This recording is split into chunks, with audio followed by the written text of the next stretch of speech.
Direito Administrativo na Prática, série Fica a Dica. Eu sou a professora Ana Mendes, mestre em Ciências Jurídicas e Sociais, 22 anos de serviço público. Aprenda com quem faz. Vamos lá? Bom, a dica de hoje é o número 61, tá? Dentro de editais licitatórios, qualificação econômico-financeira. Nós vamos falar hoje sobre a necessidade de ter atenção aos vários regimes jurídicos de contabilização. Existem variações conforme a forma societária da licitante. Você sabia? Nós vamos tratar hoje especialmente sobre balanço patrimonial e demonstrações contábeis, a demonstração de resultado econômico, tá? De exercício. Vamos lá. Bom, o artigo 31, inciso 1º da Lei 866, prevê a apresentação de balanço patrimonial e demonstrações contábeis do último exercício social, já exigíveis na forma da lei. O artigo 69, inciso 1º da 14.133, mantém essa exigência, tá? Especificando a demonstração de resultado de exercício, que é uma das demonstrações contábeis, tá? E demais demonstrações, e ampliando esse último exercício para os dois últimos exercícios, tá ok? Ficará limitado ao último exercício apenas se a licitante tiver menos de 2 anos de constituída. Bom,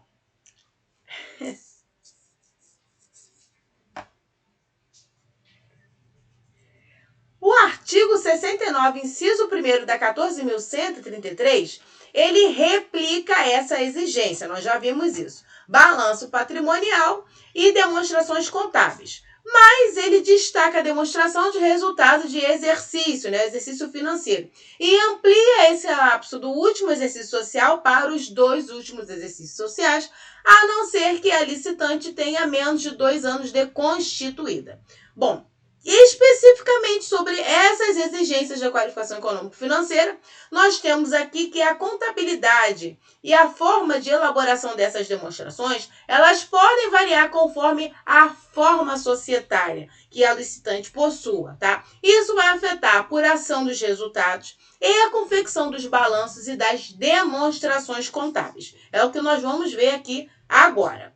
Bom, inicialmente, convém relembrar que a habilitação econômico-financeira, ela está prevista dentro do SICAF, tá? E existe ali a habilitação parcial no SICAF.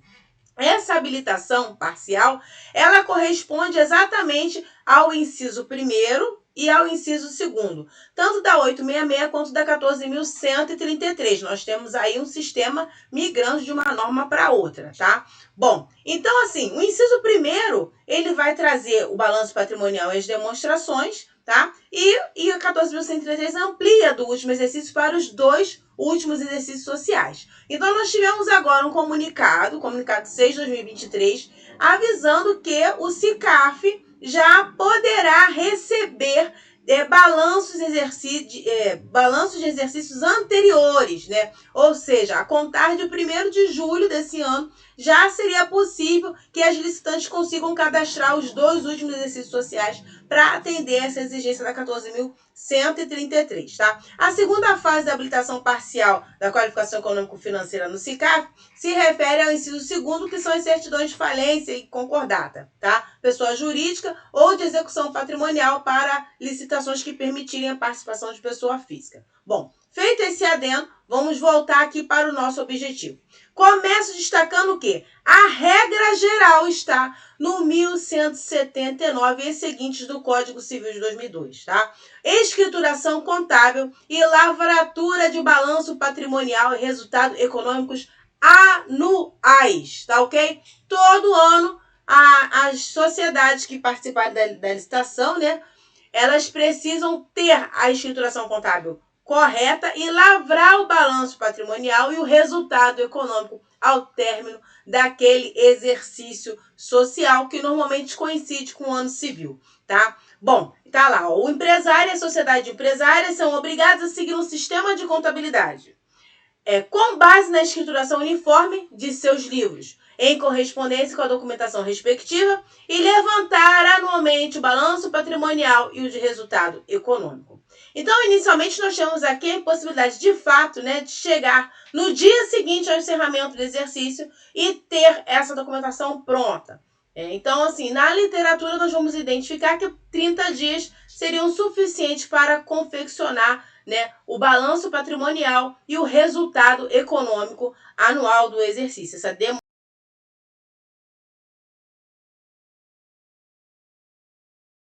demonstração, tá? Mas, além desses documentos contarem lá na habilitação do SICAF, isso tem que ser apresentado no SICAF para quem utiliza, nós vamos ver que existem divergências de prazo para essa apresentação. A legislação tem um prazo, no caso o Código Civil e outras legislações específicas, e nós vamos ver aqui, uma jurisprudência do Tribunal de Contas da União se desenvolvendo em outro sentido, estabelecendo outro prazo, tá ok? Bom, e aí nós vamos ver agora algumas exceções conforme a forma societária que eu separei aqui prontinho, facilitado na tabelinha para ajudar a vida dos senhores, tá? Então nós vimos que a regra é fazer o balanço patrimonial e a demonstração de resultado econômico anual, tá? Tá lá no 1179 do Código Civil.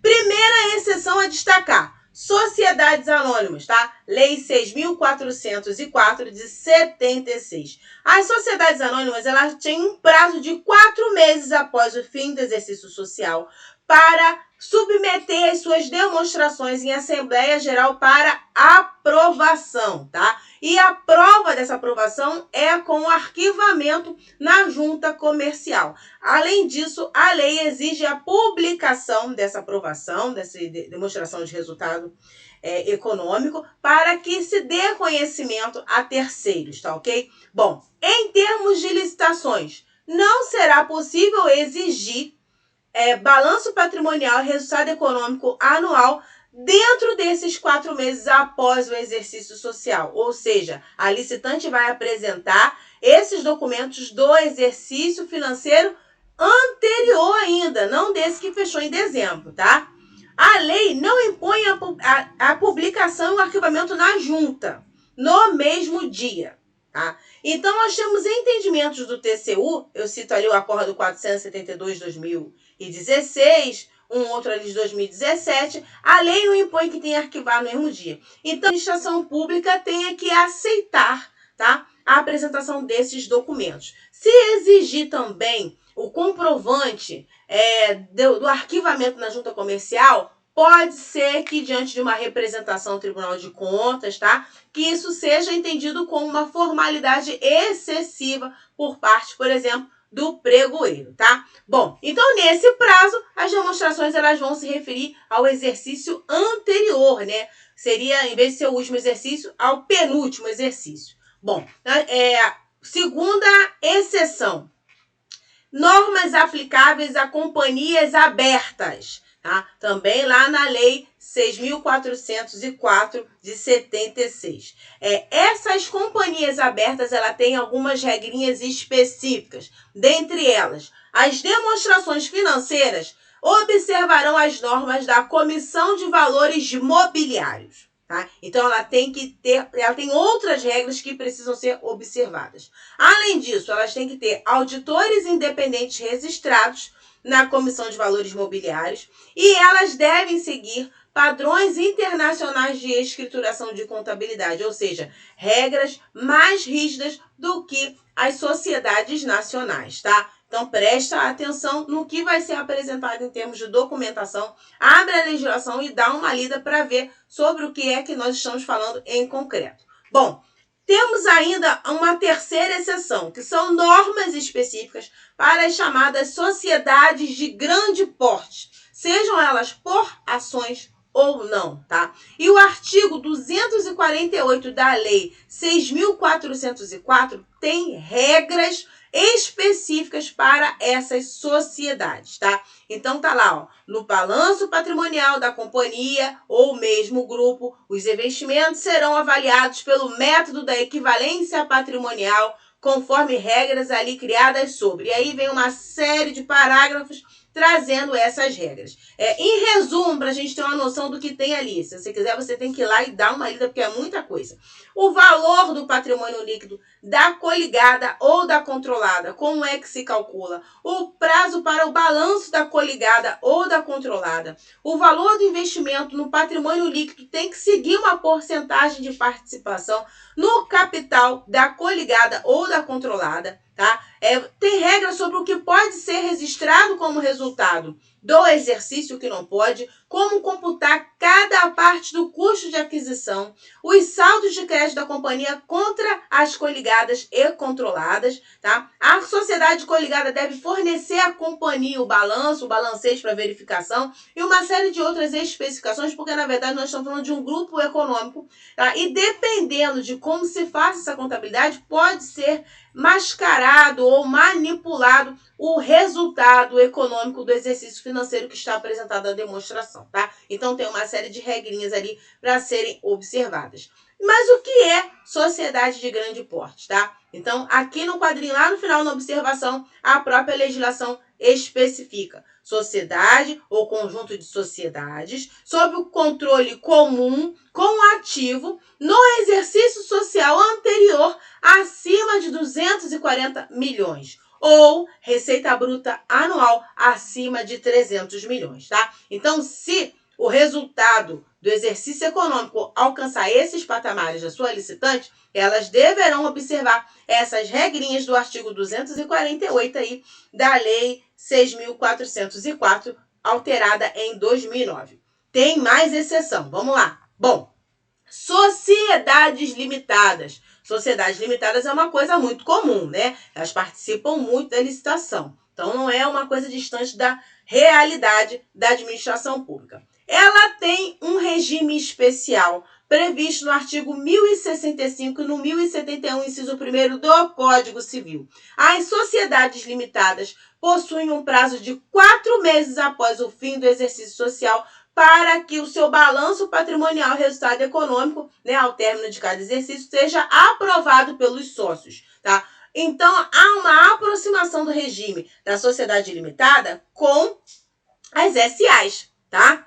E aí, nesse prazo de 4 meses após o fim do exercício social, não será possível exigir o balanço patrimonial e as demonstrações de exercício imediatamente anterior da sociedade limitada, tá? Então, vai ser do penúltimo exercício social da empresa. Bom, lembrando também que aquela questão da não necessidade de arquivar na junta, na mesma data que a aprovação, e a possibilidade de, se você exigir isso, disso no futuro vir a ser considerado uma formalidade excessiva. Mas aí vale a pena o pregoeiro, a administração pública, analisar no edital se vale a pena fazer esse tipo de exigência ou não, tá ok? Bom, vamos lá. Sociedades não empresárias. Também temos uma exceção aqui. Do que eu estou falando? Por exemplo, associações civis, né? Elas não visam lucro e elas podem sim participar de licitação, dependendo do objeto da licitação. Bom, o Código Civil, artigo 1020, determina que as sociedades não empresárias, elas têm um balanço patrimonial e o resultado econômico anuais, mas além dessa polêmica do prazo para poder fechar esse balanço, se é imediatamente no dia seguinte, se uns 30 dias, né? E nós vamos entrar mais aprofundadamente um pouco mais à frente, a lei não tem previsão expressa sobre o regime de contabilização. Ou seja, o gestor dessa sociedade não empresarial, ele tem a liberdade para optar por uma das formas corretas de apresentação, tá, do balanço patrimonial, do resultado econômico anual, tá, conforme o costume existente nas ciências contábeis, tá? E a administração vai ter que aceitar essa opção correta que a sociedade não empresarial escolheu, tá? Bom, além da questão do prazo, nós vamos ver adiante. Bom, para comparar, né, cabe aqui a gente relembrar que a regra, né, ou seja, as outras espécies de sociedade, elas vão seguir a regra do 1179 e seguintes do Código Civil, que é a escrituração contábil e lavratura do balanço patrimonial e exercício econômico anual, né? Com essa questão do prazo que nós vamos tratar mais adiante. Se vai seguir o que está previsto ali na lei, se vai seguir a jurisprudência do TCU, se a administração pública vai arbitrar um prazo razoável, por exemplo, 30 dias, tá? Nós vamos avançar nesse sentido. Além disso, convém destacar que é comum a todas as formas societárias o que está previsto no 1182 e 1184 do Código Civil, ou seja, balanços lançados em livros diários com assinatura de técnico em ciências contábeis habilitado e pelo empresário, ou seja, o técnico de contabilidade e o empresário, eles são responsáveis pelas informações que vão ser registradas no livro diário, que a partir dele vai ser gerado aí o balanço patrimonial e as demonstrações contábeis, tá? Então, se não verificar, pode receber balanços e demonstrações com erro, tá? Mas essas são formais, características formais, né? São mais fáceis de ser verificadas. Bom, e eu tenho aqui mais uma exceção que também não está 100% cristalizada, tá? É uma questão polêmica. Bom, MEEPP Eireli. Eireli até 100 salários mínimos de faturamento. Bom, deve apresentar balanço patrimonial e demonstrações contábeis para fins licitatórios, mesmo que o Código Civil de 2002, lá no 1179, parágrafo 2º, dispense essas sociedades empresárias de apresentar esses documentos anualmente, tá? Vamos ler agora aqui o 1179, parágrafo 2º, lá embaixo. O caput, ele vai estabelecer a obrigação de seguir um sistema de contabilidade, tá? Com base na escrituração uniforme dos livros, em correspondência com a documentação e levantamento anual do balanço patrimonial e resultado econômico. Essa é a regra para todos.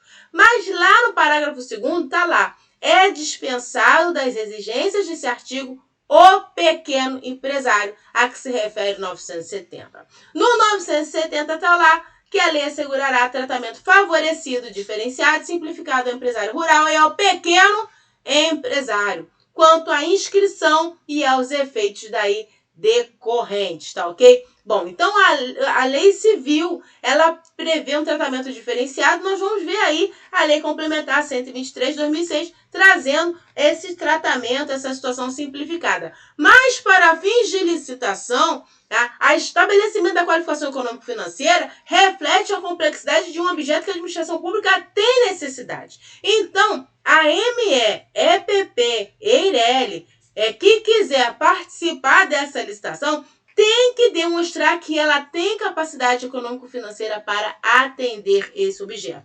Esse é o entendimento do Acórdão 133 de 2022 do TCU, tá? Podem abrir para pesquisar. Bom, observações. A União tem uma regra mais favorável, tá? Tem um decreto específico, que é o 8.538 de 2015, que regulamentou a Lei Complementar 123, trazendo um tratamento mais favorável. Microempresas e empresas de pequeno porte, elas somente devem ser liberadas de apresentação do balanço se envolver fornecimento de bens para pronta entrega ou locação de material. Essa regra é apenas para a União, tá? O artigo está ali embaixo.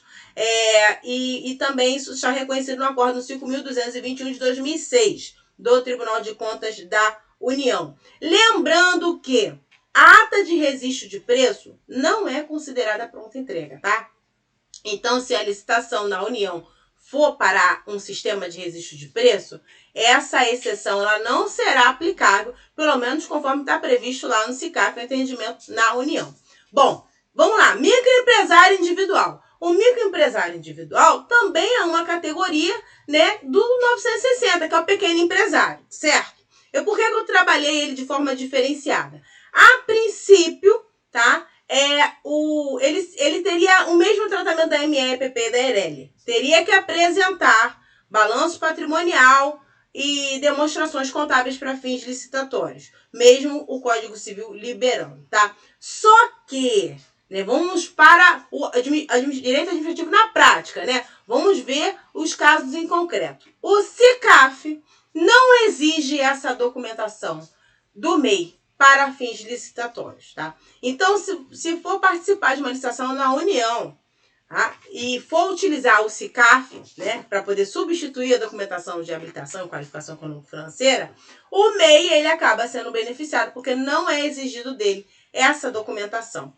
Destaco que não há um dispositivo legal que dispense as pequenas empresas da apresentação do balanço patrimonial para fins licitatórios. Destaco também que existe corrente que defende a dispensa, tá? Então eu cito aí, se for o caso, se os senhores precisarem, de repente fornecedor, administração pública, dependendo da situação, vocês têm aí essa jurisprudência que eu cito aí embaixo, que é a apelação 389.181.5, né? É um mandado de segurança, também tem uma outra apelação ali também com outro mandado de segurança de 2008. Então existem, os senhores vão encontrar julgados que vão defender que não se devem exigir esse tipo de documentação para o MEI, tá? Mas não é majoritária, tá? Então, o microempreendedor individual, com base no artigo 68 da Lei Complementar 123, ele é considerado pequeno empresário. Então, ele faz jus à dispensa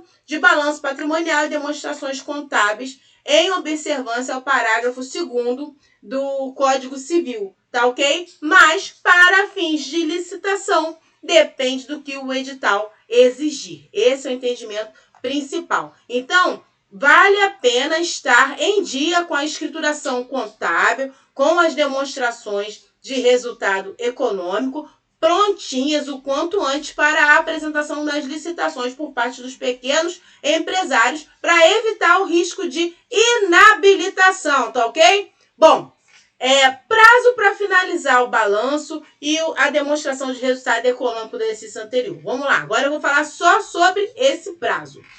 Escrituração contábil e lavratura de balanço patrimonial e resultados econômicos anuais. É sobre isso que nós estamos falando. O Código Civil diz que é anual, ou seja, ao término do exercício social, né, que costuma coincidir com o ano civil. O Código Civil ou outra legislação pode dar um prazo maior. Nós vimos aqui, por exemplo, o caso da Sociedade Limitada e da SA, que tem 4 meses para aprovação dessas demonstrações, ou seja, até 30 de abril do ano seguinte. Então, vai dar um prazo. Se não for esse caso, você está obrigado desde o término do exercício social lá em dezembro, 31 de dezembro, tá? Então, o que eu quero destacar? As inovações legislativas, elas devem ser consideradas na hora que a administração pública elabora o edital convocatório, tá? Não, os senhores vão ver que o Tribunal de Contas da União não considera uma boa técnica simplesmente transcrever a literalidade do artigo 31 da 866, que diz lá na forma da lei. Quanto mais específico, melhor. Se o seu edital não traz isso de forma específica, ele deixa dúvida para as licitantes. E aí isso aumenta a margem do que a administração pública terá que considerar como aceitável, principalmente quando houver risco de perda da proposta mais vantajosa, mais econômica, tá? Bom, agora vem um ponto divergente. Nesse caminho, né, Código Civil 2002, já uma renovação da nossa estrutura de direito civil, né, ele traz regras visando o quê? Uma escrituração contábil física, né, mecânica, eletrônica, mais física. E aí surge a escrituração contábil digital, tá? ECD, e que é transmitida ao Sistema Público de Escrituração Digital, regulada pela Instrução Normativa da Receita Federal 1420/2013. E essa instrução normativa trouxe a divergência, tá? Por quê? Porque ela tem um prazo dilatado para apresentação do balanço patrimonial e resultado econômico anual em relação àquele prazo do Código Civil, tá? Para envio da escrituração contábil digital. E aí, ele é um prazo maior, tá? E aí eu pergunto, esse prazo dessa instrução normativa da Receita Federal mais dilatado vai suplantar o Código Civil? Pelas nossas regras, né, do nosso direito brasileiro, se você for lá na LINDB, né, nós vamos ver que para alterar uma legislação tem que ter uma norma de mesma hierarquia, certo? Então nós temos o Código Civil, uma lei ordinária. Para alterar isso, tem que ter uma lei ordinária alterando. Não pode uma instrução normativa, né, que é um ato normativo expedido pela administração pública, ou seja, com o objetivo de normatizar algo que já existe na legislação, uma coisa que está lá embaixo na hierarquia das normas, é suplantar o que está previsto no Código Civil, tá? Então, a princípio é fácil chegar a uma conclusão, mas nós vamos ver esse entendimento evoluir, mudar, tá? Na jurisprudência do Tribunal de Contas, tá? Então, vamos lá. Ele suplanta o Código Civil, mesmo que inabilite o menor preço, ou mesmo que haja uma diferença grande de valor entre a proposta que vai ser inabilitada e o próximo colocado? Bom, a referência, tá, que vai marcar o que se entendia antes e depois é o Acórdão 1999 de 2014 do TCU, tá? Ele é o paradigma da mudança interpretativa. Então, nós vamos ver agora antes e depois. Então, vamos lá. Acórdão 1999 de 2014 do TCU plenário. Antes e depois. Como eu adiantei, tá? Antes desse acórdão, prevalecia o limite do Código Civil. Ou seja, o prazo dilatado que estava lá na Instrução Normativa da Receita Federal serve apenas para organizar a transmissão da escrituração contábil digital para os fins operacionais a que ela se destina, tá? Esse era o entendimento. Mas, por ocasião do acórdão nosso aqui, paradigma, 1999, né? Diante do caso concreto, nós vamos ter uma interpretação diametralmente oposta. E desde 2014, essa tem sido a jurisprudência administrativa adotada e referenciada em várias outras decisões, tá? Então, primeiro se destaca que deve ser analisada a economicidade. Se for um caso de pouca diferença entre os preços dos licitantes, é uma coisa. Se houver uma diferença considerável, deve ser considerada na análise da decisão da administração pública, tá? E aí esse acórdão vai defender que o prazo da instrução normativa da Receita Federal para envio da escrituração contábil digital, tá? Transmitida lá pelo Sistema Público de Escrituração Digital, SPED, determina a validade do balanço do resultado econômico anual. Ou seja, não é mais um prazo para envio para finalidade operacional. Ele determina a validade, tá? Então, esse prazo maior vai prevalecer sobre o prazo menor que estava previsto no Código Civil. E para quem se aplica esse prazo da escrituração contábil digital? Tem lá a fundamentação. Compreende a versão digital do balanço e demais documentos contábeis, e a adoção é obrigatória para pessoas jurídicas tributadas com base no lucro real ou no lucro presumido, tá? Todos esses artigos, segundo e terceiro aqui, eles são artigos da Instrução Normativa 1420 de 2013 da Receita Federal. E lá também nós temos o conceito do Sistema Público de Escrituração Digital, que é a fundamentação, tá? Para ter essa compreensão, ou seja, que é a versão digital, né? O instrumento que unifica as atividades de recepção, validação, armazenamento e autenticação de livros e documentos que integram a escrituração contábil e fiscal dos empresários e das pessoas jurídicas, inclusive imunes ou isentas, mediante fluxo único computadorizado de informações, tá? Então, se ela é de adoção obrigatória para a pessoa jurídica tributada com base no lucro real, no lucro presumido, ele passa a ser o meio correto de fazer esse envio e o prazo que está lá previsto vai determinar a validade do balanço e do resultado econômico anual, tá? Então, nós temos uma virada, uma mudança diametralmente oposta, tá? Então, se uma inabilitação com base na perda daquele prazo lá no Código Civil, ela era sustentável, tá? No caso de representação, por exemplo, nas Cortes de Contas, hoje já não é mais. Esse acordo passou a ser referenciado por vários outros acordos, nós já temos até emendas aí consolidando esse entendimento, tá? Bom, e aí qual foi a orientação dada no nosso acordo 1999 de 2014? Né? Ele vai e dá uma orientação que é muito importante para a administração pública e para quem participa de licitação, né? Para os fornecedores. Vamos lá. O acordo determinou inserção de cláusula editalícia que indique expressamente o exercício a que deve se referir o balanço patrimonial a ser apresentado para fins de comprovação da capacidade econômico-financeira dos licitantes. Ou seja, a administração pública pode sim definir qual é o exercício que ela quer receber, tá ok? Isso dá margem para que o edital exija num prazo menor do que o do envio, tá, da escrituração contábil digital, tá? Mas não aconselho que sigam por este caminho. Por quê? Porque nós já temos uma jurisprudência consolidada, tá? No sentido de que a data limite lá da Receita Federal é que vai validar, tá, o balanço e o resultado econômico dessas empresas, tá?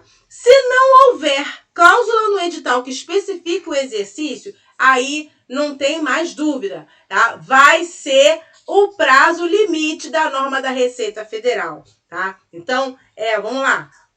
Não havendo cláusula no edital que especifique o exercício, que deve se referir o balanço patrimonial e demais demonstrações do exercício imediatamente anterior, somente podem ser exigidos se a convocação da licitante para apresentar a documentação referente à qualificação econômico-financeira ocorrer após a data limite definida nas normas da Secretaria de Receita Federal para escrituração contábil digital. Nesse sentido, temos outras decisões. Por exemplo, o Acórdão 2293 de 2018, temos aqui também o Acórdão que todos referenciam o Acórdão 1999, tá? Essa data, atualmente, essa data limite, ela está no artigo 5º da Instrução Normativa 1420. Transcreva aqui. Último dia útil do mês de maio do ano seguinte ao ano calendário que se refira à escrituração, né? Ou seja, 31 de maio do ano seguinte. Observando sempre que 31 de maio, né, o texto fala em dia útil, tá? Então, se cair num sábado, num domingo, num feriado, tá? Não vai ser 31 de maio. Você tem que verificar as regras aí de contagem, tá? Embora os senhores vão ver por aí já referências ao mês de junho do exercício seguinte. Mas o texto da instrução normativa é esse aí. Último dia do mês de maio do ano seguinte ao ano calendário. Bom, então, senhores, finalizando, fazer edital pedindo balanço patrimonial e demonstrações contábeis apresentados na forma da lei, né, utilizando a literalidade do texto da 8666 de 93, gera dúvida e fragilidade no seu edital. Vocês devem especificar qual é o exercício social que será exigido e, de preferência, listar quais serão os documentos que serão solicitados para o balanço patrimonial, as demonstrações contábeis específicas, tá? O resultado econômico, existem outras demonstrações contábeis, tá? Então tem que especificar exatamente o que a administração pública deseja que seja entregue, tá? Na fase de qualificação econômico-financeira. Bom, a inabilitação em cima de ser um exercício social diferente, fora dessas instruções, ela tende a ser derrubada, ou em fase de recurso administrativo, ou uma representação nas Cortes de Contas, ou até mesmo numa judicialização, tá? Então, fica de olho e fica a dica. Bom, eu sou a professora Ana Mendes, estou aqui para explicar aos senhores aquilo que os livros de direito não esclarece. Não deixe de seguir as nossas redes sociais, Instagram, tá? @prof.anamendsoficial. Se inscreva aqui no nosso canal, divulgue o canal, ative o sininho para saber toda vez que for liberada mais uma aula. Obrigada e até a próxima.